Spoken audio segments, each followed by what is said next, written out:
The chamber was so vast that clouds formed near its ceiling. Admiral Marcus Webb stood on a floating platform no larger than a dining table, suspended above an abyss that seemed to have no bottom. Around him, rising in endless spirals toward that distant sky, sat the representatives of 8,000 alien species. 8,000 worlds. 8,000 civilizations that had mastered the stars, while humanity was still learning to make fire, and every single one of them was staring at him. Webb forced himself to breathe. His dress uniform felt like it weighed 100 pounds. The translator implant behind his ear buzzed constantly, struggling to process the thousands of whispered conversations happening simultaneously in languages that human vocal cords could never produce. "You stand before the Grand Assembly of the Stellar Communion," a voice announced. It came from everywhere at once, echoing off walls that were miles away. "You represent the species known as human, from the planet designated Earth, in the system you call Sol." Webb straightened his spine. "I do. You have requested emergency intervention under Article 7 of the Communion Charter. You claim your species faces extinction. That is correct." A ripple of sound passed through the chamber. Webb could not tell if it was laughter or something worse. From the highest tier, where the eldest species sat in judgment, a shape descended. It was a creature of pure light, shifting between colors that had no names in any human language. The Keeper of Records, they called it. The oldest living thing in the known universe. "We have reviewed your petition," the Keeper said. Its voice was beautiful and terrible, like music played on instruments made of screaming. "We have analyzed the threat you describe. The swarm has indeed targeted your homeworld for consumption." Webb felt a cold fist close around his heart. "Then you understand why we need help. We understand your situation perfectly." The Keeper's light pulsed with something that might have been sympathy. "The swarm has consumed over 400 species in its existence. It is an ancient evil, older than most civilizations in this chamber. When it selects a world for harvest, that world dies. This has been true for 60 million years. Which is exactly why we need the Communion's fleet," Webb pressed. "You have the ships. You have the weapons. Together, we could what?" A new voice cut through the chamber. Webb turned to see a creature of crystalline geometry, its form sharp and cold. The Vorathi ambassador, representative of the species that controlled the Communion's military. "You are a species that discovered faster-than-light travel less than a decade ago. You have no understanding of the forces at play. The swarm cannot be defeated. It can only be avoided. Avoided." Webb's voice came out harder than he intended. "They are coming to our home. We cannot avoid them. We have to fight. Then you will die." The Vorathi's tone carried no emotion. "As 400 species have died before you. This is the natural order of the galaxy. The strong survive. The weak perish. You are weak." Webb felt something snap inside him. Not hope, something else. Something darker. "I see," he said quietly. "So the Communion will not help us. The Communion cannot help you." The Keeper of Records descended lower, its light dimming slightly. "To engage the swarm directly would cost millions of ships, billions of lives. We have calculated the cost of intervention and found it unacceptable. Unacceptable." Webb tasted the word like poison. 8 billion human lives are unacceptable. Silence fell across the chamber. 8,000 species watched the single human standing alone on his tiny platform, and Webb could feel their verdict in the weight of their attention. They had already decided. They had probably decided before he even arrived. This whole display was theater, a formality to make them feel better about letting humanity burn. Webb reached into his pocket. His fingers closed around a small device, no larger than a coin. His orders had been clear. Use this only if diplomacy fails completely. Only if there is no other option. There was no other option. Before I leave, Webb said, his voice carrying across the infinite chamber, I have a message from my government. They asked me to deliver it personally, in the event that the Communion refused our request. The Keeper's light flickered with curiosity. Speak, then. Webb pressed the button. Every display surface in the chamber activated simultaneously. Every screen, every holographic projector, every crystalline viewing panel lit up with the same image. Ships, human ships, not the small exploration vessels the Communion had observed entering their space. Not the primitive patrol craft that had first made contact with galactic civilization. These were warships. Massive, bristling with weapons that made the Varathi ambassador's crystalline form crack with shock. Ships built in secret, in hidden shipyards, scattered across a dozen star systems. Ships crewed by men and women who had volunteered to fight, knowing they would probably die. 20,000 warships, emerging from hiding points throughout Communion space. They had been there for months, waiting, watching, preparing. What is this? The Varathi demanded, its voice shaking for the first time. This is an act of war. No, Webb said calmly. This is a demonstration. We came to you as supplicants, asking for help. You refused us. So now we are showing you what we built while we were asking. The Keeper of Records had risen higher, its light blazing with alarm. You hid a military force inside our borders. You violated every treaty, every protocol. We violated nothing. Webb's voice was ice. We are not members of your Communion. We never signed your treaties. We are visitors who were denied entry to your club, so we made our own arrangements. He gestured at the images surrounding them. 20,000 ships, each one carrying weapons we developed specifically to fight the swarm, weapons based on technologies you never shared with us because you thought we were too primitive to matter. The chamber had gone utterly silent. 8,000 species stared at the human with something new in their expressions. Not contempt, not pity. Fear. You said the strong survive and the weak perish, Webb continued. You called us weak, but you forgot something important about humanity.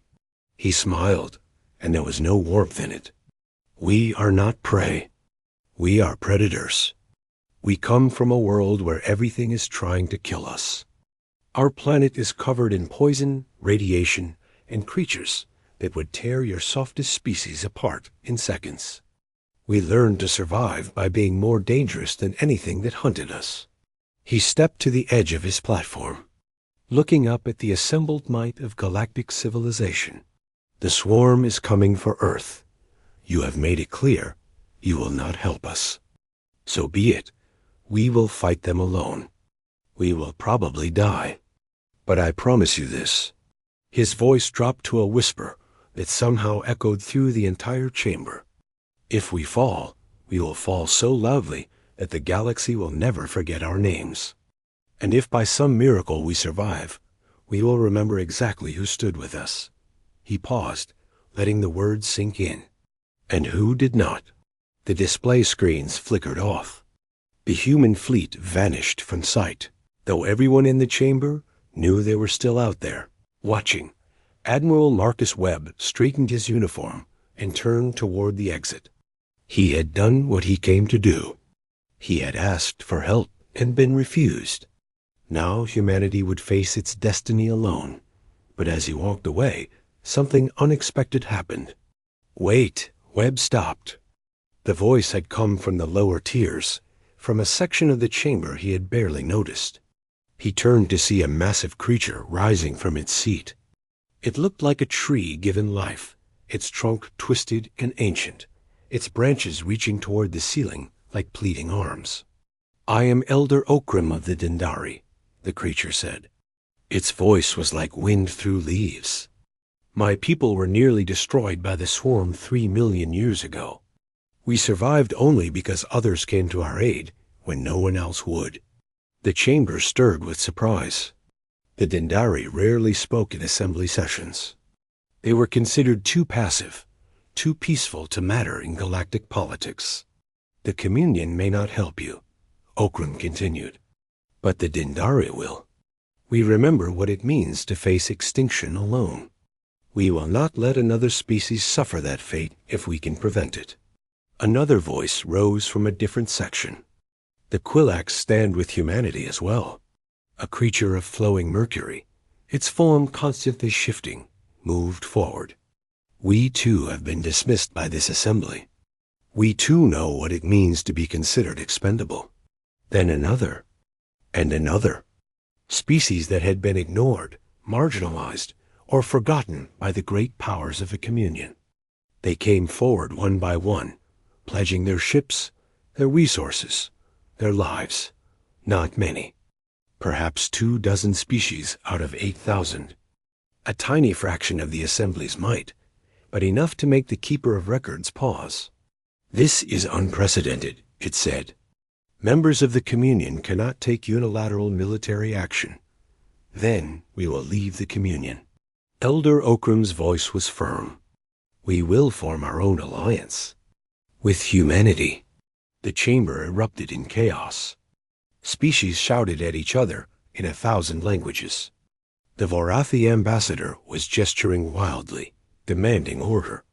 The Keeper of Records blazed with light, trying to restore control, and Admiral Marcus Webb stood at the center of the storm, watching the galaxy tear itself apart over a species that had been written off as dead.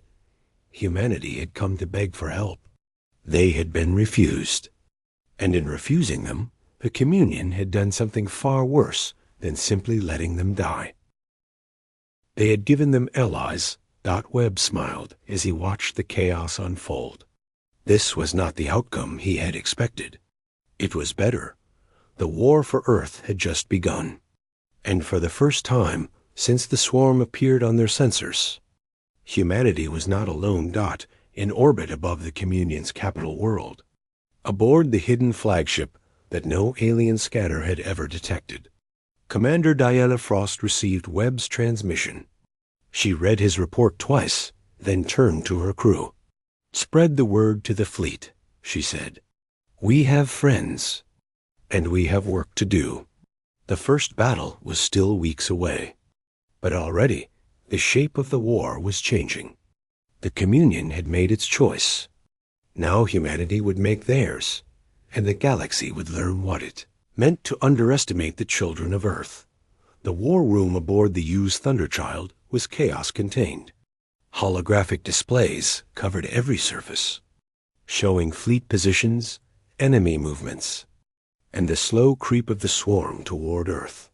Commander Diana Frost stood at the central table, surrounded by officers from 3 different species who had never worked together before this week. "The swarm's main force is 14 days from Earth," she announced. "They have approximately 2 million ships. We have 22,000, including our new allies." Captain Rowan Blake, her second in command, stared at the numbers on the display. "Those odds are impossible. Impossible is what we do." Frost pulled up a new image, a schematic of a swarm vessel. "The Dendari have provided us with intelligence. They gathered during their own war with the swarm. The enemy ships are biological, grown rather than built. They share a hive connection that allows them to coordinate perfectly, which means they can react to our tactics instantly," Blake said. "No matter what we try, they adapt. Unless we cut the connection." Frost highlighted a point at the center of the swarm formation. "Every swarm fleet has a command node, a massive organism that serves as the brain for all the others. Destroy it, and the rest become confused, disorganized. They can be picked off individually." Elder Okrum's holographic form flickered beside her.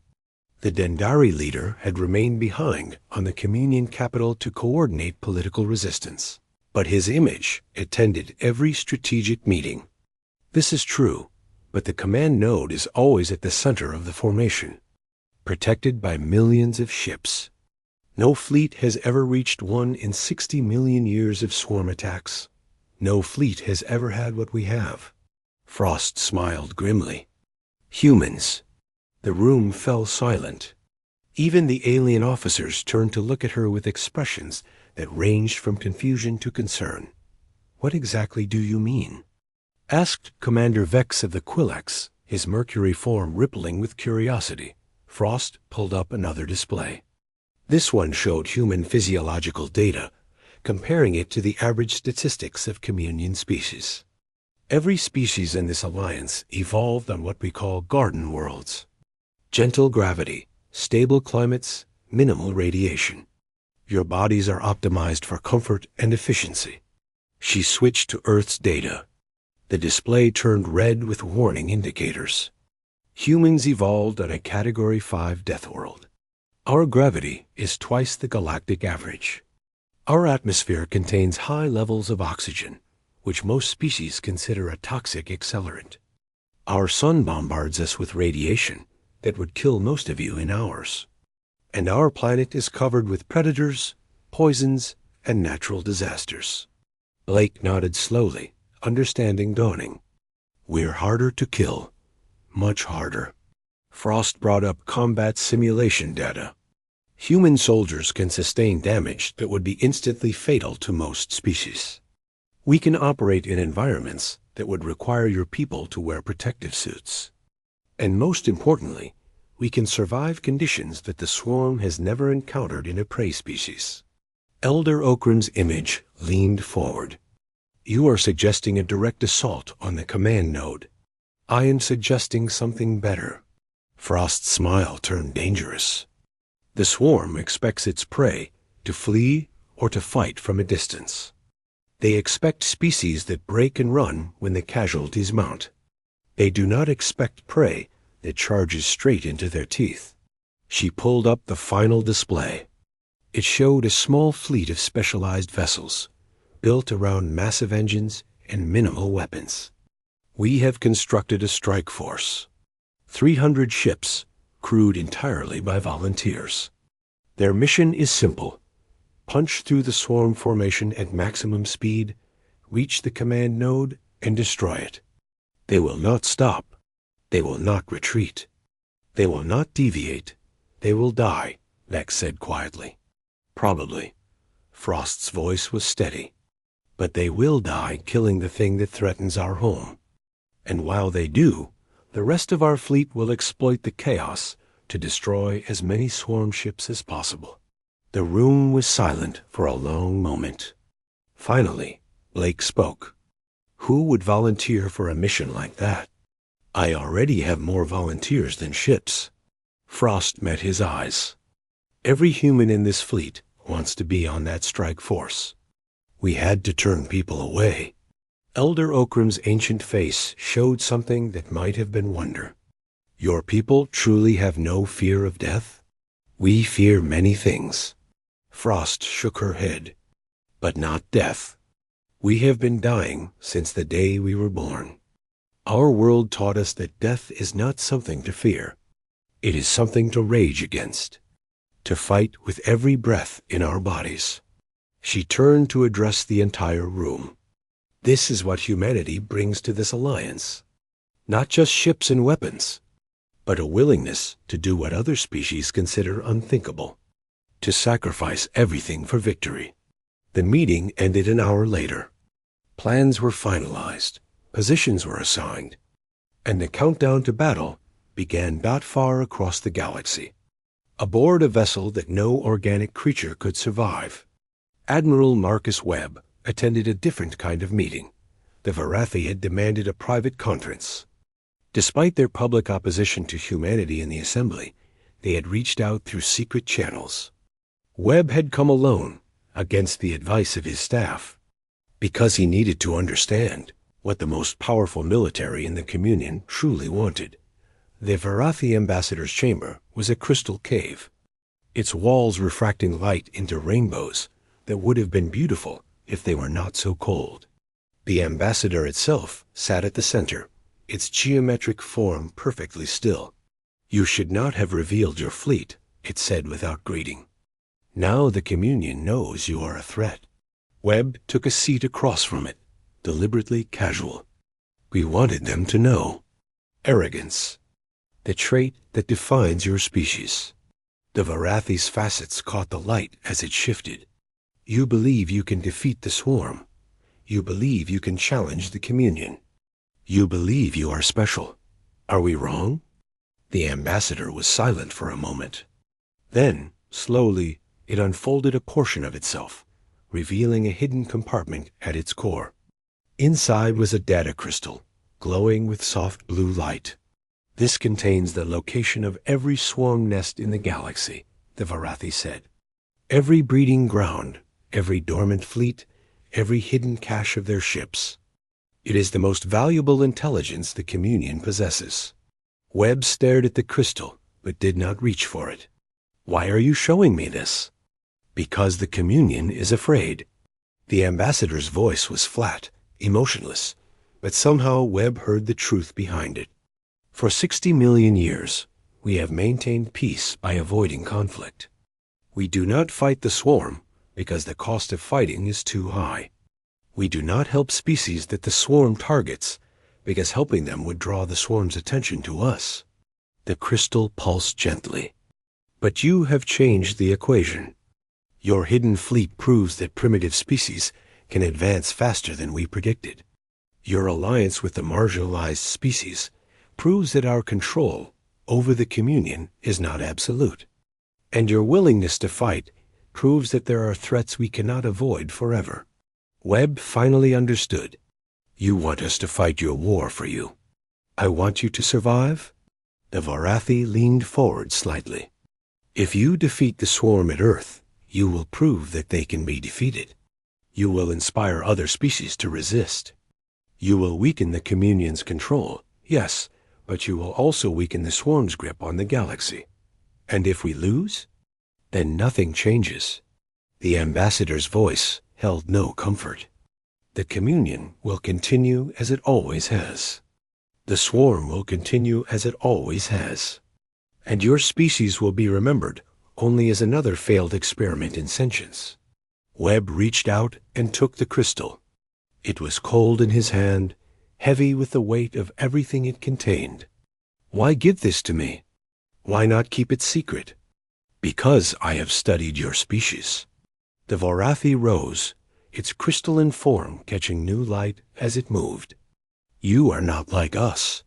You do not calculate the cost of every action. You do not weigh lives against resources and choose the efficient path. You fight even when fighting is foolish. You hope even when hope is irrational. It moved toward the exit, then paused. The communion is built on logic, on careful, measured responses to every threat. But the swarm is not a logical threat. They are hunger given form, destruction without purpose. Logic cannot defeat them. The ambassador turned to face Webb one last time. Perhaps madness can. Then it was gone, leaving Webb alone with a crystal that contained the secrets of an ancient enemy and the unspoken admission that the most powerful military in the galaxy was too afraid to save itself. He looked at the crystal for a long time. Then he opened a secure channel to Commander Frost. Diana, I'm sending you something. We just got a gift from an unexpected source. Good news or bad news? Webb thought about the Varathi's words, about the fear hiding behind that emotionless facade, about the galaxy that had abandoned humanity and was now secretly praying that humanity would save them. Both, he said finally. Definitely both. 14 days until the swarm arrived at Earth. 14 days to prepare for a battle that would determine the fate of a species. Commander Diana. Frost looked at the data Webb had sent and began to plan, not just for survival, not just for victory, for vengeance. The galaxy had refused to help humanity when they asked. Now humanity would show them what they should have been afraid of all along, not the swarm, the humans who were angry enough to Fight It. The swarm arrived 3 days early, emerged from faster-than-light travel like a plague of locusts, blotting out the stars behind Earth. 2 million ships, each one a living nightmare of chitin and hunger. They did not communicate. They did not demand surrender. They simply began to advance, a wall of death moving toward the pale blue planet that hung in space like a target. Aboard the Thunderchild, Commander Diana Frost watched them come. Her hands were steady on the command console. Her voice was calm when she spoke. All ships, this is Commander Frost. The enemy has arrived ahead of schedule. We are outnumbered approximately 90-1. Our allies are still 3 hours out. She paused, letting that information sink in. 3 hours. Against a force that could destroy them in minutes. We will hold the line until they arrive. No retreat. No surrender. We fight for Earth. The human fleet spread into defensive formation. 20,000 ships, each one crewed by men and women who had volunteered for this mission, knowing they would probably die. They were not afraid. They were angry. Captain Rowan Blake stood beside Frost, watching the tactical display update as the swarm approached. They are not slowing down. They expect to roll right over us. Let them expect what they want. Frost highlighted a section of the enemy formation. There, the command node. It is staying back, protected by the bulk of the fleet. We cannot reach it with our strike force. Not with the Allies still 3 hours away. Then we buy time another way. Frost opened a channel to all human captains. All ships, prepare for maneuver avalanche. We are going to make them bleed. Maneuver avalanche was a tactic no sane species would attempt. It involved charging directly at the enemy, absorbing fire that would destroy most ships, and detonating damaged vessels inside the enemy formation. It was suicide. It was also the only option. The human fleet surged forward. The first volley from the swarm was devastating. Hundreds of human ships vanished in flashes of antimatter and plasma. But hundreds more kept coming. Their hulls blackened, their crews dying, their weapons still firing. Blake watched in horror as a cruiser, its engines destroyed and its hull breached, continued to accelerate toward the swarm. He could see escape pods launching from its sides, even as the crew that remained pushed the ship forward. The cruiser slammed into a cluster of swarm vessels and detonated its reactor core. The explosion took out 36 enemy ships. They are actually doing it, Blake whispered. They are trading ships 1 for 1. Better than 1 for 1. Frost's voice was grim. That cruiser took out 37 enemies, and we have thousands more willing to do the same. The battle became a nightmare of fire and death. Human ships dove into the swarm formation, fighting at ranges so close that the enemy's advantage in numbers became meaningless. Swarm vessels crashed into each other, trying to avoid the kamikaze attacks. The perfect coordination that made them so deadly began to falter as human captains refused to follow the predictable patterns their hive mind expected. For an hour, the impossible happened. The humans held. Then the swarm adapted. The command node pulsed with new orders. The swarm ships began to change formation, spreading out, creating gaps that the suicide attacks could not fill. They learned to identify which human ships were damaged enough to attempt ramming runs and destroyed them before they could get close. They are adjusting, Blake reported, his voice tight. We are losing too many ships. At this rate, we will be destroyed in another hour. Frost did not respond immediately. She was staring at the tactical display, watching the swarm reshape itself into something more efficient, more deadly. For the first time since the battle began, she felt doubt creeping into her heart. Then her communications console lit up. Commander Frost, this is the Dendari vessel Eternal Grove. We have arrived ahead of schedule. Transmitting our position now. Frost looked up at the display. The Dendari fleet was emerging from faster-than-light travel on the far side of the swarm formation. 3,000 ships, their living hulls already spreading defensive spores into space. "Elder Okrim," she breathed. "You beautiful tree." The Dendari had not waited for the full Allied fleet. They had pushed their engines beyond safe limits, risking catastrophic failure, to arrive when the humans needed them most. Behind them, more ships appeared. The Quilax, their Mercury vessels shifting into combat configurations. The Thornax, massive creatures that served as living battleships. The Hollow Folk, beings of darkness and whisper, who fought by consuming the light itself, that 20-7 species. All the marginalized, the forgotten, the abandoned children of the Communion. They had come to fight beside humanity. "Commander Frost," Elder Okrim's voice crackled over the communication channel. "We apologize for our delay. The Communion attempted to block our departure. You are here now. That is what matters." Frost's voice was thick with emotion she would never openly acknowledge. "Can you reach the command node?" "We can try. But the swarm formation is too dense. We would need a distraction." Frost smiled. It was not a pleasant expression. "I can give you a distraction." She turned to Blake. "Order the strike force to launch. All 300 ships. Maximum acceleration. But they will not reach the command node in time. The swarm will destroy them. They are not going for the command node." Frost pointed at a different section of the display. "They are going there. The densest part of the swarm formation. The place where the enemy ships are packed so tightly they can barely maneuver." Blake understood. "You are using them as a wedge. To split the formation. 300 ships, crewed by volunteers who know they are going to die. They will punch through the swarm and force the enemy to respond. While the swarm is dealing with them, the Dendari and the Allies will hit the command node from behind." The strike force launched. 300 ships, their engines burning bright enough to rival stars, dove into the heart of the swarm. They did not try to avoid enemy fire. They did not take evasive action. They simply accelerated, faster and faster, becoming projectiles of metal and fury. The swarm tried to stop them. Thousands of enemy ships turned to focus fire on the strike force.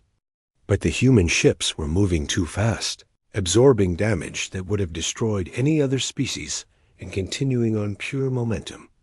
One by one, they died. But one by one, they plunged deeper into the swarm formation, their explosions tearing holes in the perfect coordination of the hive mind. The command node screamed orders that could not be followed. The swarm formation began to fracture dot and through the gaps. The Allied fleet struck. The Dendari ships grew weapons from their living hulls, biological missiles that targeted swarm vessels and consumed them from within. The Quilax flowed through enemy formations like water, their mercury bodies reforming around damage that would have crippled conventional ships. The Thornax bellowed war cries that resonated at frequencies that disrupted. Swarm communication. The battle turned not quickly, not easily, but for the first time in 60 million years, a swarm attack was being stopped. Not avoided, not survived through luck or sacrifice. Stopped. Commander Frost watched the command node appear on her tactical display, suddenly vulnerable, as the ships protecting it died or fled. She opened a channel to the Allied fleet. "All ships, concentrate fire on the command node. Everything you have, now." The sky lit up with weapons fire. Dendari missiles, Quilax plasma, human antimatter shells, Thornax sonic attacks. Every weapon that 27 species could bring to bear focused on a single target. The command node screamed.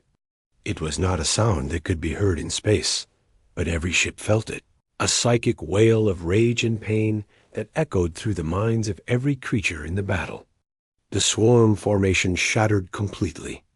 Individual ships flying in random directions as the hive mind that coordinated them died. "Target destroyed," Blake reported, his voice shaking with relief and exhaustion. "The command node is gone." Frost slumped in her chair. Around her, the crew was cheering, embracing, crying with joy. They had won.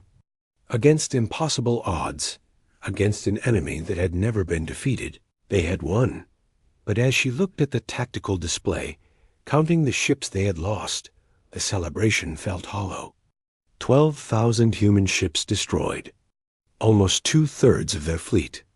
Millions of lives. Elder Okram's voice came over the communication channel. "Commander Frost, I must tell you something." "What is it?" "This was only one swarm fleet. There are dozens more scattered across the galaxy. And now that you have proven they can be defeated, they will come for you. All of them." Frost closed her eyes. They had won the battle. But the war was just beginning. "Then we will fight them all," she said quietly. "One fleet at a time, until there are none left." Around her, the survivors of the Battle of Earth began the long work of gathering their dead and preparing for the next fight. They had asked for help and been refused. They had fought alone and won. Now they would carry that fight to the stars. Themselves. The swarm would learn what happened when you threatened the children of a death world. They would learn to fear. 6 months after the Battle of Earth, Admiral Marcus Webb stood in the ruins of a swarm-nest world. The planet had once been beautiful, covered in forests and oceans that the swarm had consumed over millennia to feed their endless hunger. Now it was a husk, its surface scarred by weapons fire, its atmosphere thick with the smoke of burning hive structures. This was the 12th nest world they had destroyed. 12 worlds that would never spawn another swarm fleet. 12 victories that had cost them dearly. "The last hive cluster is eliminated," Commander Frost reported, her shuttle landing beside him. Her uniform was burned in several places, and there was blood on her face that might or might not be her own. "The planet is clear. Casualties? 4,000 dead. 20 ships destroyed." Frost looked at the devastation around them. "Better than the last world." Webb nodded slowly. They were getting better at this. Learning the swarm's patterns, understanding their weaknesses, developing tactics that minimized human losses while maximizing enemy destruction. But every victory came with a price. Behind them, the Allied fleet hung in orbit. 35,000 ships now, as more species joined their cause.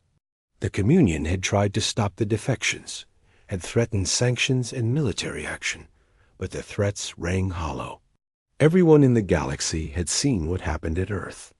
Everyone knew that the swarm could be defeated, and everyone knew who was doing the defeating. "We have received a transmission from Communion Space," Frost said. "Priority 1. From the Keeper of Records itself." Webb raised an eyebrow. The Keeper had remained silent since the Battle of Earth, watching from its ancient seat of power as humanity tore apart the swarm fleet by fleet. "What does it want?" "A meeting. Urgent. It says it has information about the swarm that we need to hear." "A trap?" "Possibly." Frost shrugged. "But we have destroyed 12 nest worlds in 6 months. The swarm is beginning to consolidate its remaining forces. If the Keeper knows something that can help us finish this, we need to hear it." Webb considered this. The Keeper of Records was billions of years old. It had watched the swarm emerge, had seen them consume hundreds of species. If anyone knew the enemy's secrets, it would be the Keeper. But the Keeper had also refused to help when humanity asked.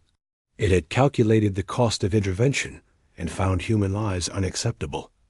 "I will go," Webb said finally. "Alone." "That is insane. They could arrest you, kill you, hold you hostage. They could try." Webb smiled grimly. "But I think they are beginning to understand that threatening humanity is a poor strategy. Every species that has opposed us has regretted it." He looked up at the Allied fleet in orbit. Ships from 42. Species now, a coalition that grew stronger with every battle. The Communion's power was fracturing, its member species choosing sides in a conflict that would determine the galaxy's future. If I do not return within 3 days, continue the campaign without me. Target the next nest world. Do not stop until every swarm hive in the galaxy's ash. Frost saluted. Understood, Admiral. Webb took a shuttle to the Communion capital alone. The journey took 2 days, and he spent most of it reviewing intelligence reports and planning the next phase of the war. The swarm had 17 more nest worlds, according to the data the Varathi had provided. 17 more battles. 17 more opportunities to end this threat forever. The Communion capital was different than he remembered. The last time he had visited, the grand structures had been full of life, thousands of species going about, their business with the confidence of beings who ruled the galaxy. Now the streets were empty.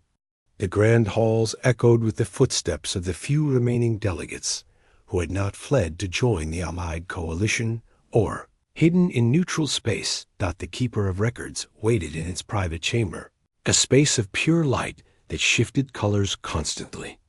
It looked smaller than before, Webb thought, diminished. You came alone, the Keeper said. Its voice was quieter than he remembered. I did not expect that. You wanted to talk. I am listening. The Keeper was silent for a long moment.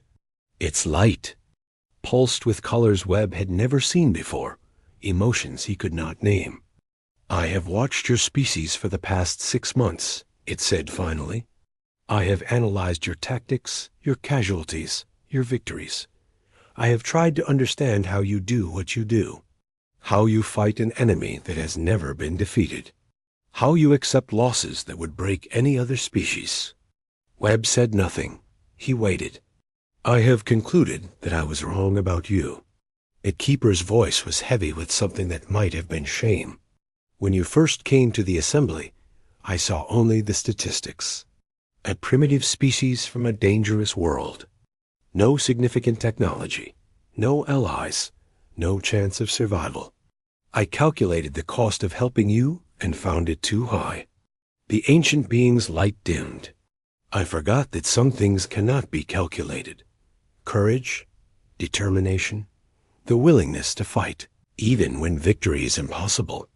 These are not numbers in an equation. They are the qualities that define a species.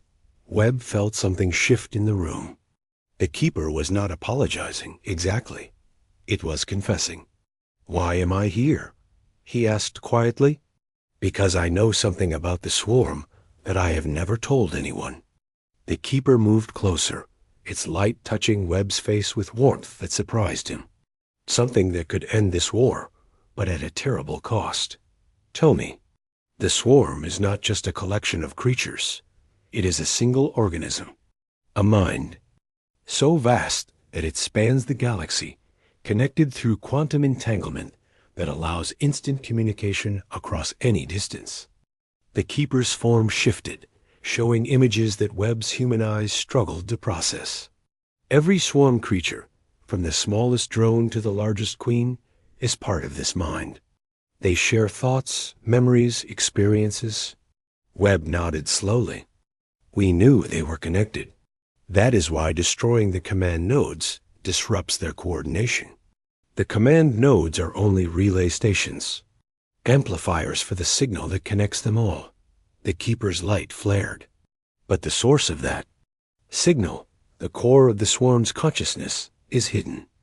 I am the only being alive who knows where it is. Webb felt his heart begin to beat faster. Where? It is called the Origin. A world at the center of swarm space, protected by defenses that make your battle at Earth look like a minor skirmish. No fleet has ever reached it. No species has ever seen it and survived. But if we destroyed it, the swarm would cease to exist. Every creature would die instantly, disconnected from the mind that gives them purpose. The Keeper's voice dropped. But the Origin is defended by over 100 million ships. The entire remaining swarm fleet gathered in one place. Webb stared at the ancient being. 100 million ships. Against the allied fleet of 35,000. The math was impossible. "Why are you telling me this?" he asked. "You said you knew I would not surrender." "You must know, I will try to reach the origin anyway. I am telling you because I have watched you do the impossible 6 months. Because I have seen your species refuse to die when every calculation said you should. Because," the keeper paused. Its light flickered with uncertainty. "Because I am afraid that if anyone can reach the origin, it will be you, and I do not want you to go there unprepared." Webb considered this. The keeper was offering help. Real help, after months of refusal and silence. The question was why? "What do you want in return?" "I want you to remember." The keeper's voice was suddenly urgent. "I want you to remember that the communion was not always what it is now. We were once brave. We once fought for what was right. We became cowards because we lived too long, saw too much, lost too many of our own." Its light touched Webb's chest, right over his heart. "I want you to remember that we can be better. That when this war is over, when the swarm is destroyed, the galaxy will need leaders who are not afraid to fight. Leaders who remember what courage looks like." Webb looked at the ancient being for a long moment. Then he nodded. "I will remember." The keeper gave him everything. Star charts. Defense analysis. Weakness reports compiled over millions of years of observation. Information that would have been invaluable 6 months ago.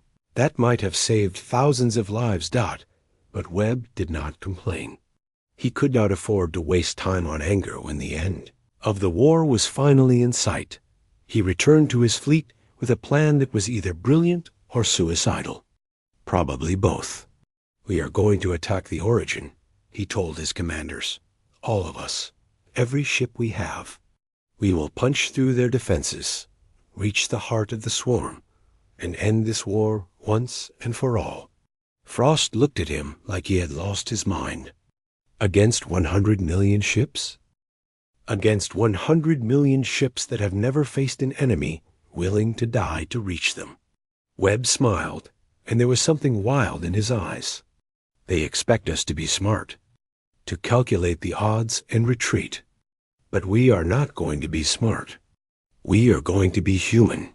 He looked around the room at the commanders of 42 species. Aliens who had joined humanity's crusade because they believed in something greater than survival. "We are going to show them what happens when you make an enemy of a Deathworld species. We are going to show them that there is no fortress strong enough, no fleet large enough, no defense powerful enough to stop us when we decide to fight." The room was silent. Then Elder Okram spoke, his ancient voice carrying a weight that silenced all doubt. "The Dendari stand with humanity. We will follow you to the origin." One by one, the other commanders echoed him. The Quilax, the Thornax, the Hollow Folk, 42 species, united behind a human admiral who was about to lead them into the most desperate battle in galactic history.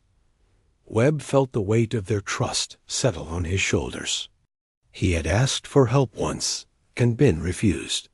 Now he had more allies than he could count, more ships than he had ever dreamed of commanding, and he was going to lead them to victory or death. There was no in-between. The origin was a nightmare given form. Admiral Marcus Webb stared at the view screen as his fleet emerged from faster than light travel, and for the first time since the war began, he felt genuine despair. The swarm homeworld hung in space like a diseased moon, its surface covered in hive structures that stretched into the void. Around it, blocking out the stars themselves, the swarm fleet waited. 100 million ships. The number had been abstract before. Now, seeing them stretched across the darkness like a living wall, Webb understood why no species had ever reached this place. "All ships reporting in," Commander Frost announced. Her voice was steady, but Webb could see her hands trembling slightly. Allied fleet at full strength. 38,000 ships. 38,000 against 100 million. The odds were so bad, they were almost funny. Open a channel to all ships, Webb said. Every frequency. Every species. The communication system hummed to life. Webb stood, straightening his uniform one last time.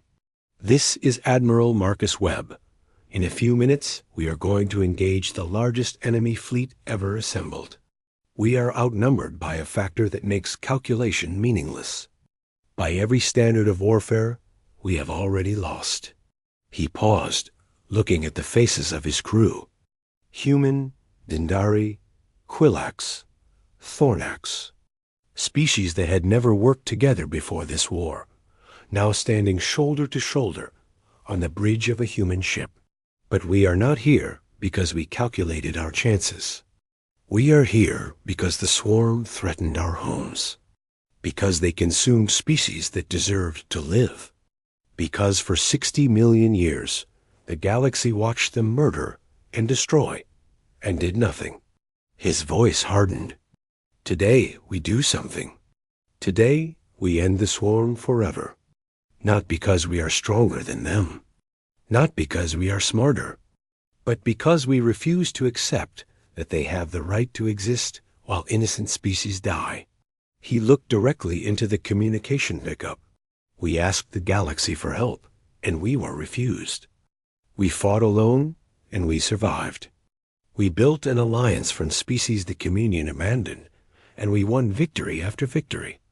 Now we stand at the gates of hell itself, and we are going to kick those gates down. Webb raised his fist. For every species the swarm has consumed. For every world they have destroyed. For Earth and Dandara in Quilax Prime, and every home we are fighting to protect. Today, the swarm dies. And we are the ones who kill them. The channel erupted with cheers. 38,000 ships, crewed by millions of beings from dozens of species, screamed their defiance at the darkness ahead. Webb smiled. All ships, maximum acceleration. Attack formation Omega. We are going straight through them. The Allied fleet surged forward. The first wave of swarm ships met them like a tsunami hitting a seawall. Weapons fire lit up the darkness, thousands of explosions marking the deaths of vessels on both sides. The Allied fleet did not try to maneuver, did not try to outflank the enemy. They simply drove forward, absorbing losses that would have shattered any other force. Human ships led the charge. Their heavy armor and enhanced crews allowed them to survive damage that destroyed other vessels. They became battering rams, smashing through swarm formations and creating gaps for their allies to exploit. Behind them, the Dindari grew weapons from their living hulls, launching biological missiles that burrowed into swarm ships and consumed them from within. The Quilax flowed around enemy vessels like mercury, reforming their ships around the swarm and crushing them. The Thornax bellowed war cries that disrupted swarm communication, creating pockets of confusion in the enemy fleet. For hours, the battle raged. Ships died by the thousands on both sides. The Allied fleet pushed deeper and deeper into the swarm formation, paying for every kilometer with blood. Commander Frost's ship was hit by concentrated fire. Its hull breached in a dozen places. She ordered the crew to evacuate, then turned the vessel toward the nearest swarm command node and engaged maximum acceleration. Diana, no. Webb shouted over the communication channel. Someone has to clear the path, Frost replied. Her voice was calm, almost peaceful. It has been an honor, Admiral. Finish this. Her ship struck the command node and detonated. The explosion took out 300 swarm vessels and created a gap in the enemy formation large enough for the Allied fleet to exploit. Webb felt something break inside him, but he did not have time to grieve. He could grieve later, when the war was over. If he survived. All ships, through the gap. Push for the origin. The Allied fleet poured through the hole Frost had created. Behind them, the swarm closed in, but it was too late. The fastest ships had already broken through the main defensive line. The origin loomed ahead. Up close, it was even more horrifying than the long-range scans had shown. The entire planet was alive, its surface a single vast organism that pulsed with alien intelligence. Webb could feel it watching him, could sense its ancient hatred focused on his tiny ship. Scanning for the core, the tactical officer reported. There, Admiral, at the center of the largest hive structure. That is where the signal originates. Webb looked at the target. It was buried deep inside the planet's crust, protected by layers of biological armor that would take hours to breach. Hours they did not have. "We need to get inside," he said. "Ground assault. Impossible. The atmospheric toxicity alone would kill any organic in minutes." Webb nodded slowly. He had expected this. Open a channel to the UE's Prometheus.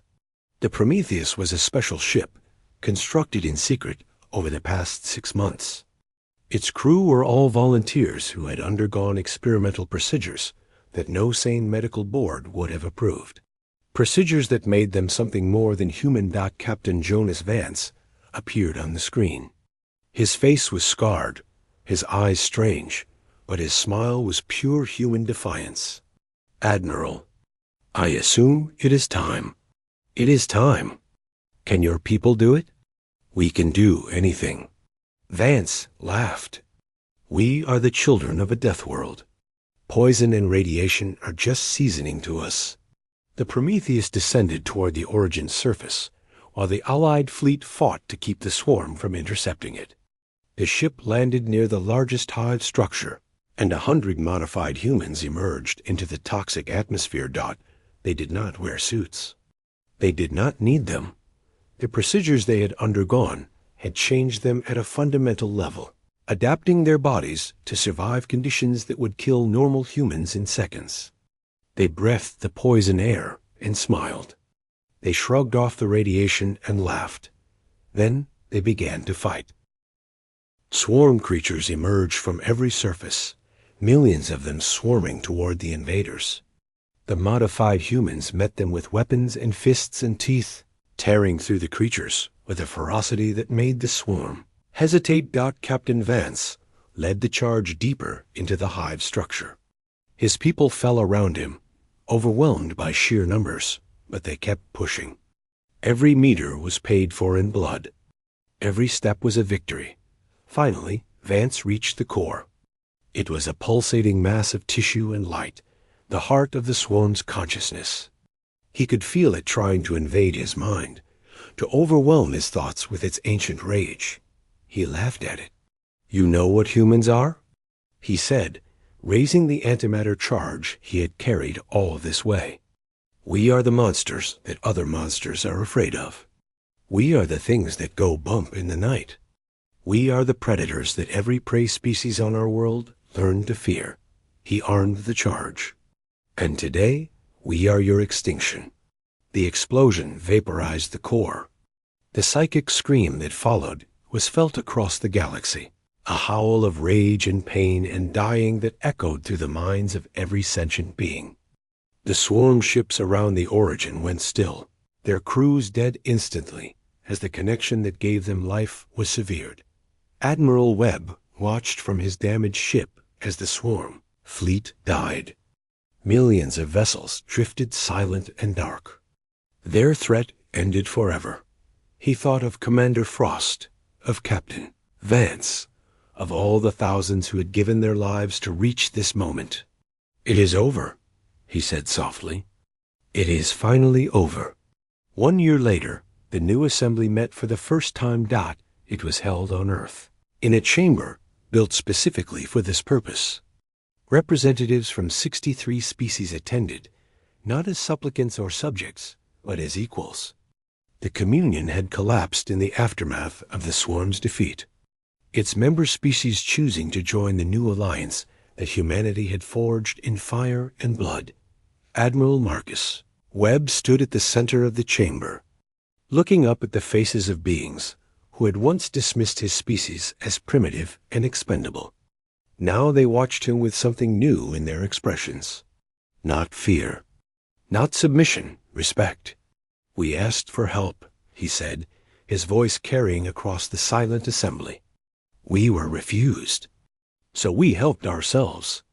And in doing so, we proved something that the galaxy had forgotten." He looked at the Dendari delegation, at Elder Okrim, who had risked everything to stand with humanity when no one else would, at the Quilax and the Thornax, and the Hollowfolk, and all the others who had joined the Alliance when it seemed hopeless. "We proved that the measure of a species is not its technology, or its numbers, or its age.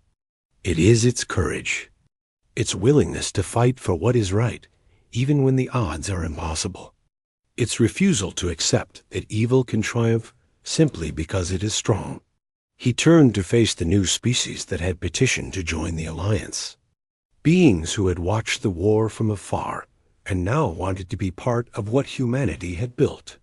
This alliance was forged in battle, but it will be sustained by something greater, by the promise that no species will ever face extinction alone, that when the darkness comes, there will always be someone willing to stand and fight. He raised his hand, and the representatives of 63 species raised theirs in response. "Welcome to the new assembly. Welcome to the future we have built together." The cheers that followed echoed across the galaxy. A new era had begun, born from the ashes of an ancient evil and the courage of a species that had refused to die. Humanity had asked for help and been refused. They had answered by saving everyone, and the galaxy would never forget. On Earth, in a garden that had somehow survived the war untouched, a child looked up at the stars and dreamed of the worlds she would one day visit. She did not know about the battles that had been fought, the sacrifices that had been made, the heroes who had died so that she could have this moment of peace. She only knew that the stars were beautiful, and that somewhere out there, incredible adventures were waiting. The future was bright, and humanity was ready for it.